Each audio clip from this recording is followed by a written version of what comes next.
Hello tout le monde, nous sommes très heureux de vous retrouver pour continuer notre série sur ces femmes extraordinaires dans la parole de Dieu qui sont inspirantes, qui sont source d'inspiration, qui sont source d'encouragement pour nous. Et aujourd'hui, Olivia aimerait vous partager l'histoire d'une de ces femmes qui s'appelle Anne. Donc sans plus tarder, je lui laisse la parole. Pour aujourd'hui, j'aimerais vous parler d'une femme que j'ai déjà l'occasion de vous parler dans une de nos vidéos. Cette histoire se trouve dans 1 Samuel chapitre 1. On connaît déjà très bien cette histoire. Il y avait Elkan, un homme qui avait deux femmes, Pénina et Anne. Pénina avait plusieurs enfants, mais Anne était stérile.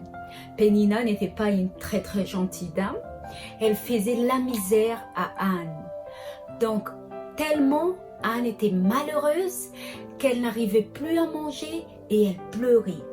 Et là, son mari va dire dans le verset 8, dernier verset, « Est-ce que je ne vaux pas pour toi mieux que 10 fils ?» Même si Anne était convaincue de cet amour de son mari, ça n'apaisait pas cette douleur en elle. Donc, elle était partie au temple pour chercher Dieu. Et là, dans le verset 11, elle va faire un vœu à Dieu. Et voilà ce vœu. « Éternel des armées, si tu daignes regarder l'affliction de ta servante, si tu te souviens de moi et n'oublie point ta servante, et si tu donnes à ta servante un enfant mâle, je le consacrerai à l'Éternel pour tous les jours de sa vie et le rasoir ne passera point sur sa tête. » C'était quand même bizarre. Une femme qui n'avait pas d'enfant demandait à Dieu de lui accorder un garçon. Et après quoi, si Dieu lui accorde cela, elle va offrir cet enfant à Dieu afin que cet enfant puisse servir Dieu tout au long de sa vie. Donc, Élie, le prêtre, avait vu Anne. Mais il observait sa bouche qui ne bougeait pas ses lèvres. Donc, Élie pensait que Anne était ivre. Mais quand il va se rapprocher de Anne, Anne va dire « Non, je ne suis pas ivre ». Et quand Élie a compris la situation, là, il va dire à Anne dans le verset 17 « Va en paix, que le Dieu d'Israël exauce la prière que tu lui as adressée. » Et là, Anne, dans le verset 18, va dire « Que ta servante trouve grâce à tes yeux. » Et cette femme s'en alla, elle mangea et son visage ne fut plus le même. Après cette prière, Élie va intervenir. Et quand Élie va dire cette promesse à Anne, va en paix et que le Dieu d'Israël exauce la prière que tu lui as adressée. Elle avait la foi que Dieu va exaucer sa prière. Donc elle était partie en paix et elle a pu manger et elle a pu changer d'humeur. Et au cours de l'année, Anne va tomber enceinte et elle va enfanter cet enfant qui s'appelle Samuel. Et quand elle va voir cet enfant, elle va expliquer à Elkan, son mari, qu'elle avait fait un vœu à Dieu. Et quand elle va sévrer cet enfant, elle va emmener cet enfant au temple afin que cet enfant puisse servir Dieu tout au long de sa vie. Pourquoi vous raconter cette histoire aujourd'hui? Non seulement parce que j'aime bien cette histoire, mais on peut en tirer une leçon ensemble. La première leçon, c'est que Anne avait son mari qui l'aimait bien. Nous aussi, on a notre mari ou notre femme ou notre famille qui nous aime bien. Mais aussi, il y a des personnes comme Pénina qui sont là pour rajouter des misères et des malheurs dans notre difficulté de tous les jours. Mais face à ces difficultés, nous devons avoir cette foi que seul en allant vers Dieu, que nous puissions avoir une solution à tous ces problèmes-là. La deuxième solution que j'aimerais vous proposer, c'est que quand vous faites une promesse à Dieu, vous devez l'accomplir. Anne aurait pu garder son fils Samuel après sa naissance, mais elle a dit non.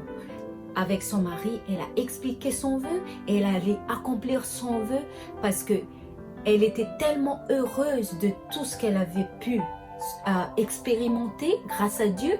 Donc, elle a donné son enfant avec que cet enfant puisse servir Dieu tous les jours de sa vie. elle a tenu sa promesse. Et si vous continuez les versets, vous allez voir que ce fils, Samuel, va être un des plus grands prophètes de la Bible.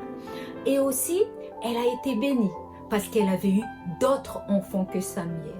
Donc, quand on fait des vœux à Dieu, tenons ces paroles et vous allez voir que vous allez être une source de bénédiction, pas seulement pour votre famille, mais aussi pour vos amis ou pour vos entourages.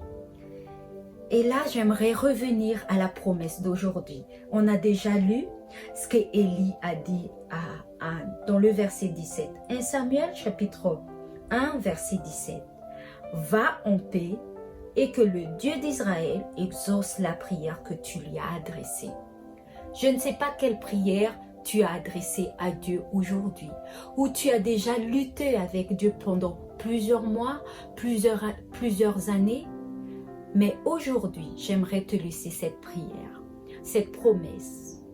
Va en paix, parce que le Dieu d'Israël, le seul Dieu vivant, lui, il va exaucer ta prière. Et j'aimerais vous lire le ressenti de Anne après cela dans le chapitre 2, verset 1 à 2. Mon cœur se réjouit en l'Éternel. Ma force a été relevée par l'Éternel. Ma bouche s'est ouverte contre mes ennemis, car je me réjouis de ton secours. Nul n'est saint comme l'Éternel. Il n'y a point d'autre Dieu que toi. Il n'y a point de rocher comme notre Dieu. Et oui, chers amis, il n'y a qu'un seul Dieu. Et seul ce Dieu peut nous donner la force qu'il faut afin que nous puissions retrouver cette paix que nous cherchons tous les jours. Et ce Dieu peut nous donner de la force afin que malgré nos difficultés, nous pouvons dire que nous nous réjouissons en l'Éternel. Telle est ma prière pour nous aujourd'hui. Que Dieu nous bénisse tous. Amen. Comme Anne, nous aussi parfois, alors que nous allons vers Dieu, alors que nous nous lamentons, alors que nous nous exprimons vers Dieu, certaines personnes vont nous juger, certaines personnes vont nous prendre à partie, certaines personnes vont nous enfoncer par notre attitude. Mais gardons à l'esprit que en Jésus, que Dieu, lui seul, sera capable de pouvoir nous apporter du réconfort. Lui seul sera la personne sur qui nous pouvons compter dans ces temps difficiles. Deuxième chose qu'Olivia nous a rappelé, c'est que quand nous faisons une promesse, tenons-la. Anne a fait une promesse très difficile dans son cœur.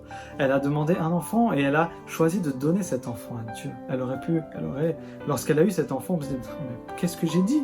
Je vais le garder pour moi plutôt. Non, elle a assumé, elle a pris, elle est partie jusqu'au bout de cette promesse. Et nous arrivons au troisième point, c'est simplement les bénédictions qui en découlent. Vous respectez un vœu, vous respectez un engagement, vous respectez une promesse vis-à-vis de Dieu, eh bien, la bénédiction sera abondante.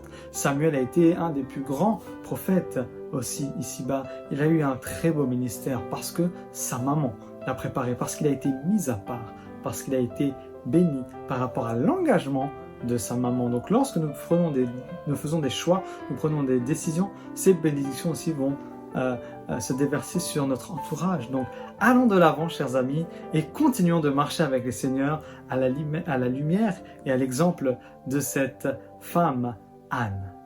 Je vous donne rendez-vous à demain pour une nouvelle vidéo afin que nous puissions découvrir ensemble une nouvelle femme extraordinaire dans la parole de Dieu. À bientôt et je vous dis à demain.